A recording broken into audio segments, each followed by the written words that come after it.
आजकल आपने एक शब्द सुना होगा, मूनलाइटिंग। इन्फोसिस और विप्रो जैसी बड़ी एडटेक कंपनीज मूनलाइटिंग से बड़ी दुखी।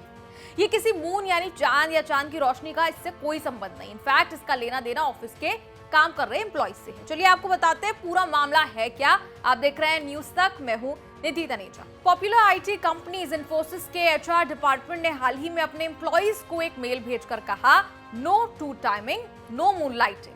अब कंपनी ने कर्मचारियों से कहा कि कर्मचारी नियमों के मुताबिक मूनलाइटिंग की अनुमति नहीं होगी और इसका उल्लंघन करने पर डिसिप्लिनरी एक्शन जो है वो किया जाएगा। इसके तहत नौकरी से भी निकाला जा सकता है। इससे पहले साफ शब्दों में विप्रो के चेयरमैन ऋषभ प्रेम जी ने कहा था कि मूनलाइटिंग यानी चीटिंग है, धोखा है। अब आईबीएम ने भी मूनलाइटिंग को अनैतिक करार दिया है।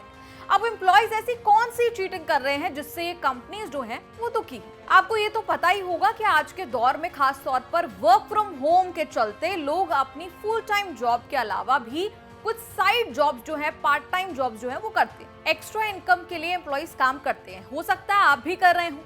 सीधे शब्दों में कहें, मूनलाइटिंग यानी जब कोई कर्मचारी अपनी नियमित नौकरी के अलावा कोई और काम भी करता और ये काम एक से ज्यादा भी हो सकते।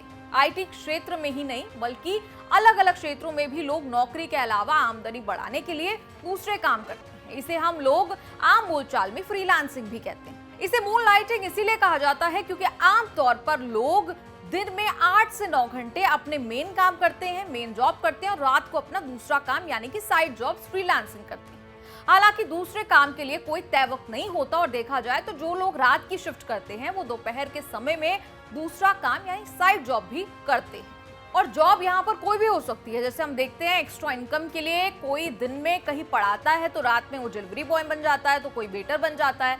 वहीं कोई translation, dubbing, content writing, website बनाना, मार्केटिंग या इस तरह के किसी भी रोल के लिए फ्रीलांस करते हैं यानी मूनलाइटिंग करते हैं। और इसमें आमतौर पर एम्प्लॉयर को कर्मचारी के दूसरे काम या नौकरी करने की जानकारी नहीं होती। ये जो टेक कंपनीज हैं ये इसी फ्रीलांसिंग को मेन काम से हटकर दूसरा काम करने वालों को लेकर खुश नहीं दिखाई देती, क्योंकि कंपनीज का मानना है कि मूनलाइटिंग के कारण प्रोडक्टिविटी जो है उस पर असर पड़ता है और कंपनी को इसका नुकसान उठाना पड़ता है। अब कई लोग मूनलाइटिंग को ठीक भी मानते हैं, जैसे इन्फोसिस के ही पूर्व निदेशक मोहनदास पै। उन्होंने बिजनेस टुडे से कहा, नौकरी एक नियोक्ता के साथ एक अनुबंध होता है जो मुझे एक दिन में कई घंटों के काम के लिए भुगतान करता है। उस दौरान मैं उनके नियमों से बंधा होता हूँ जिसमें क्लाइंट की गोपनीयता भी शामिल है। इसके बाद मैं क्या करता हूँ ये मेरी आजादी है, मैं जो चाहूँ वो कर सकता हूँ। फिर इससे पहले फूड डिलीवरी स्टार्टअप स्विगी ने अपने कर्मचारियों को मूनलाइटिंग की सुविधा देने की घोषणा की थी।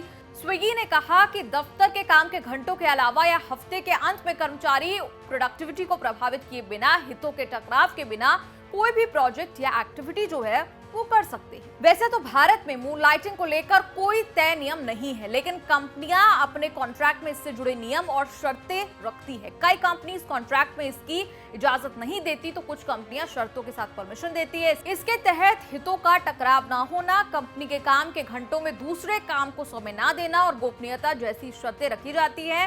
और अगर किसी कॉन्ट्रैक्ट में क्लॉज है कि वो कहीं और काम नहीं कर सकते तो मूनलाइटिंग को धोखेबाजी माना जा सकता है।